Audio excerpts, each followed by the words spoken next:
कहानी की शुरुआत में हमें एक कार में कैडी नाम की एक लड़की को दिखाया जाता है जो कि अपने पेरेंट्स के साथ पहाड़ों पे घूमने जा रही होती है। कैडी के पास एक एडवांस टॉय होता है जिससे वो खेल रही होती है कि तभी कोहरे की वजह से इनकी कार का एक्सीडेंट हो जाता है और इस भयानक एक्सीडेंट में कैडी के माता और पिता दोनों की मौत हो जाती है। तो वहीं कैडी किसी तरह सरवाइव कर जाती है।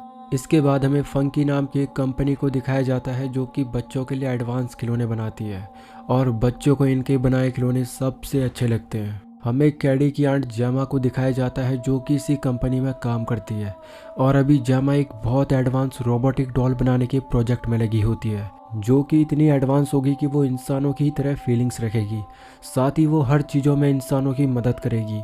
तभी जैमा का बॉस यहाँ पे आता है और जैमा उसे वो एडवांस डॉल दिखाती है जिसका नाम उसने मैगन रखा हुआ है। वो अपने बॉस को बताती है कि वो एक ऐसे एडवांस टॉय बना रही है जो कि इंसानों के लिए वरदान होगा। जैमा उस एडवांस टॉय मैगन को डेविड को दिखाती है, लेकिन डेमो दिखाते वक्त मैगन का सर फट जाता है और इस तरह जैमा का ये प्रोजेक्ट यहीं पे फेल हो जाता है। उसका बॉस डेविड उसे तुरंत इस प्रोजेक्ट को बंद करने के लिए कहता है। बाद में जैमा को पता लगता है कि कैडी के पेरेंट्स की एक कार एक्सीडेंट में मौत हो गई है और अब कैडी की सारी जिम्मेदारी जैमा के ऊपर आ जाती है।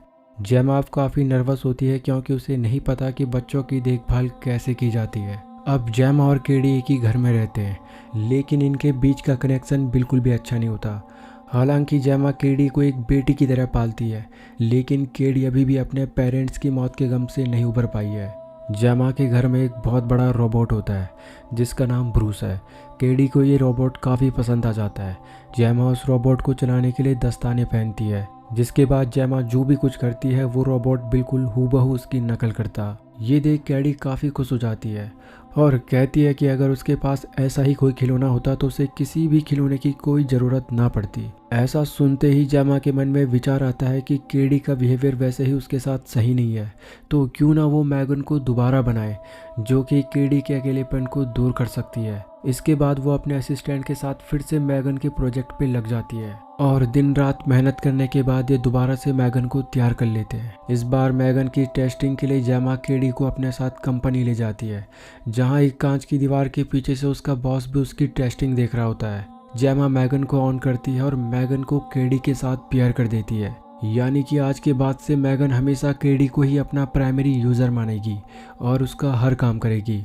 दोस्तों, ये रोबोटिक डॉल यानी कि मैगन इतनी एडवांस होती है कि ये खुद सोच सकती है, नई नई चीज़ें सीख सकती है और इंसानों की ही तरह बातें भी कर सकती है। मैगन जब कैडी से बात करती है तो मैगन उसकी एक ड्राइंग बनाकर उसे देती है। इसके बाद जैमा मैगन को अपने घर ले आती है और जैसे ही मैगन इस घर में एंटर करती है तो वो यहाँ की सारी चीज़ों को स्कैन करने लगती है। मैगन अब कैडी के साथ रोज़ टाइम बिताती है।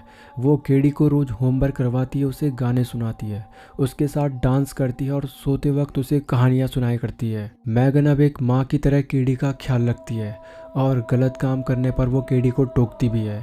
और अब पहली बार माँ बाप के गुजरने के बाद हम कैडी के चेहरे पे स्माइल को देखते हैं।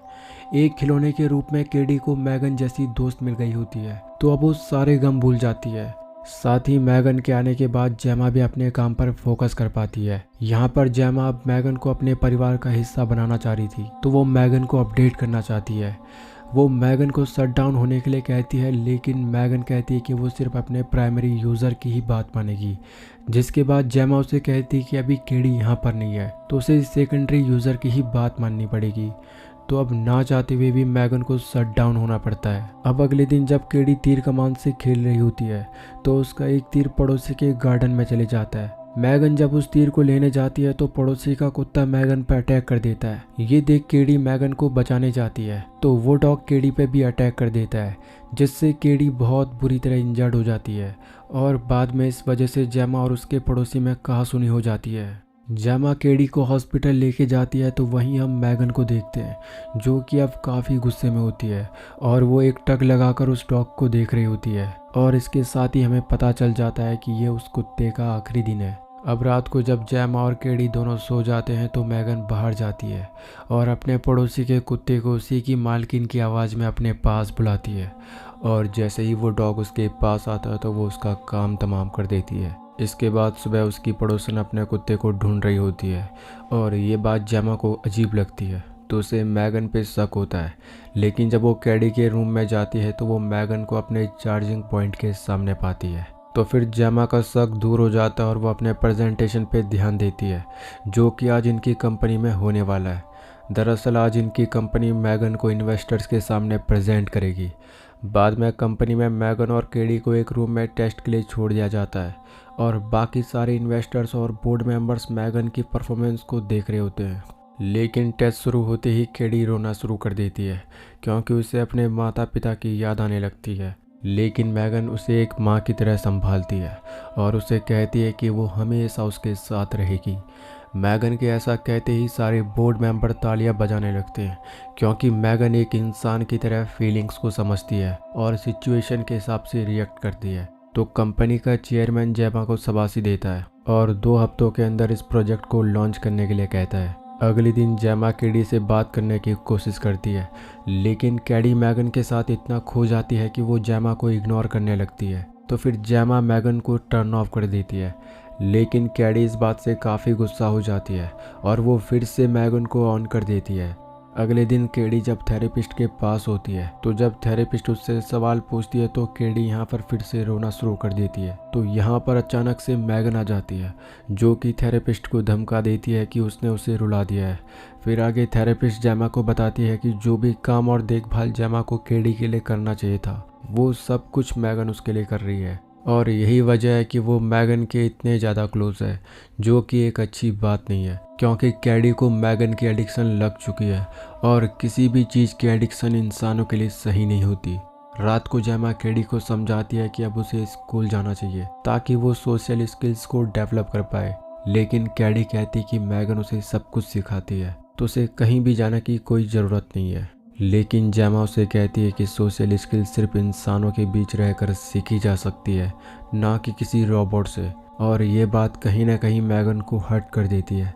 लेकिन केडी जेमा की बात ना मानकर यहाँ से जाने लगती है कि तभी जेमा उसका हाथ पकड़ लेती है, जिसके बाद मैगन एक डरावनी आवाज़ में जेमा को कहती है कि वो उसे जाने दे। इसके बाद जेमा शॉक हो जाती है और वो मैगन को टर्न ऑफ होने के लिए कहती है लेकिन मैगन टर्न ऑफ नहीं होती, जिसके बाद जेमा उसे रिमोट से ही टर्न ऑफ कर देती है। लेकिन फिर भी हम देखते हैं कि मैगन सिर्फ टर्न ऑफ होने का नाटक कर रही है। अब अगले दिन जेमा केडी को स्कूल ले जाती है ताकि वो आउटडोर एक्टिविटी कर पाए, लेकिन केडी मैगन को भी अपने साथ रहने को बोलती है, जिसके बाद बाकी सारे बच्चों के खिलौने के साथ मैगन को भी रख दिया जाता है। एक्टिविटी शुरू होती है और बदकिस्मती से केडी को ब्रैंडन नाम का एक पार्टनर मिलता है जो कि उसे जंगल में ले जाकर परेशान करने लगता है। इससे पहले कि वो केडी को हर्ट करे यहाँ पे मैगन आ जाती है। तो ब्रैंडन केडी को कहता है कि ये कौन है, तो केडी उसे मैगन के बारे में बताती है। ब्रैंडन वैसे ही बैड बॉय होता है तो वो मैगन को पकड़ यहाँ से भागने लगता है और एक जगह पे ले जाकर उसे मारने लगता है। लेकिन उसे जरा भी अंदाजा नहीं होता कि अगले ही पल उसके साथ क्या होने वाला है। ब्रैंडन मैगन पे हाथ उठाता है तो मैगन उसका कान पकड़ लेती है और तब तक नहीं छोड़ती जब तक कि उसका कान उससे अलग नहीं हो जाता। ब्रैंडन तड़पने लगता है और यहाँ से भागने लगता है, लेकिन मैगन भी किसी जानवर की तरह उसका पीछा करती है। मैगन से बचने के लिए ब्रैंडन ठोकर खाकर रोड पे गिर जाता है और इससे पहले वो खुद को संभाले एक कार ब्रैंडन को कुचल देती है और ये सब कुछ मैगन चुपचाप देख रही होती है। वहीं केडी भी किसी को मैगन वाली बात नहीं बताती ताकि मैगन सेफ रहे। अब दूसरे दिन इनकी पड़ोसन इनके घर पे पुलिस बुला लेती है, ये कहते हुए कि इन्होंने उसके डॉग को गायब किया हुआ है। वो जेमा और केडी को धमकी भी देती है और यही बात मैगन को गुस्सा कर देती है। तो रात को जेमा और केडी के सो जाने के बाद मैगन उसी पड़ोसन के घर में जाती है और उसके ही डॉग की आवाज़ निकालकर उसे गैराज में बुलाती है। जैसे ही वो गैराज में आती है तो मैगन उसे बताती है कि उसके डॉग को उसने मार दिया है और आज रात मरने का उसका नंबर है। मैगन एक कील उस पड़ोसन के हाथ में ठोक देती है और एक केमिकल पावर वॉशर से उस पड़ोसन की हत्या कर देती है। जिसके बाद लगातार दूसरे दिन जेमा के घर पे पुलिस आती है और जेमा से पूछताछ करती है। वहीं पुलिस को जंगल में ब्रैंडन का टूटा हुआ कान भी मिल जाता है, जिससे अब पुलिस को पता लग जाता है कि ब्रैंडन की भी हत्या हुई थी। जेमा को कहीं ना कहीं मैगन पे शक हो जाता है क्योंकि उसे पता होता है कि मैगन स्कूल में से भी गायब हो गई थी। तो अब जेमा मैगन की वीडियो रिकॉर्डिंग्स को चेक करती है, लेकिन किसी ग्लिच के कारण सारी फाइल्स करप्ट हो जाती है और जैसे ही जेमा लैपटॉप को बंद करती है तो वो अपने सामने मैगन को पाती है, जिससे वो शॉक हो जाती है। मैगन की बातों से जेमा को लग जाता है कि वो सब मर्डर्स उसी ने किए हैं। जैसे जैसे मैगन सब कुछ सीख रही है वैसे वैसे वो आउट ऑफ कंट्रोल भी होती जा रही है। तो जेमा चालाकी से मैगन को मैन्युअली टर्न ऑफ कर देती है और सीधे ऑफिस लेके आ जाती है, क्योंकि आज मैगन लॉन्च होने वाली थी। तो वो ऑफिस पहुंचकर सबको बताती है कि मैगन क्या क्या कर सकती है।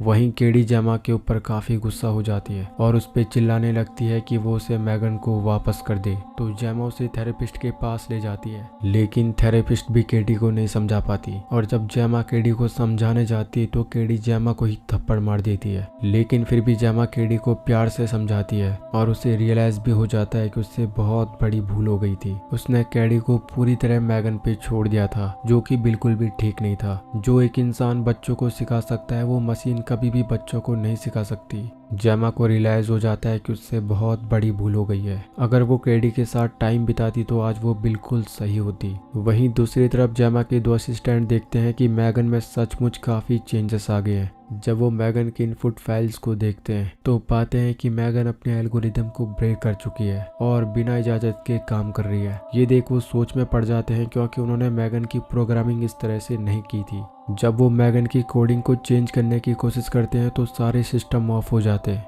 और ये समझ जाते हैं कि ये सब कुछ मैगन कर रही है। तो एक असिस्टेंट उसे सर्वर से डिस्कनेक्ट कर देता है और जब वो एक एक कर उसकी वायर हटा रहा होता है तो तभी अचानक से मैगन उसकी गर्दन पकड़ लेती है और उसे उन्हीं वायर्स में लटका देती है। दूसरी असिस्टेंट किसी तरह अपने साथी को बचा तो लेती है, लेकिन मैगन इस लैब में बहुत बड़ा विस्फोट कर देती है। मैगन लैब से बाहर जाती है तो डेविड वहाँ पे खड़ा होता है। तो मैगन उसे पहले अपना डांस दिखाती है और फिर वहाँ पर रखी तलवार से डेविड का पीछा करने लगती है। डेविड इससे पहले लिफ्ट के अंदर जाए मैगन उसकी बुरी तरह से हत्या कर देती है। बाद में वो लिफ्ट में एक और आदमी को जान से मार देती है। अब वहीं दूसरी तरफ बहुत सारे लोग मैगन का लॉन्च देखने आए होते हैं, लेकिन जब वो लिफ्ट में 2 लाशें एक साथ देखते हैं तो यहाँ पर हड़बड़ मच जाती है। वहीं मैगन एक कार में बैठ जेमा के घर के लिए निकल जाती है और जेमा को पता भी लग जाता है कि मैगन वापस घर में आ चुकी है। मैगन जेमा को कहती है कि वो उसे केडी के साथ रहने दे, क्योंकि वो उसका अच्छे से ख्याल रख सकती है। जेमा समझ जाती है कि मैगन आउट ऑफ कंट्रोल हो चुकी है, तो वो उसे मैनुअली टर्न ऑफ करने की कोशिश करती है, लेकिन वो ऐसा करे इससे पहले मैगन उसका गला दबा देती है। वहीं केडी भी शोर सुनकर यहाँ पे आ जाती है, तो मैगन केडी को स्कैन करने लगती है।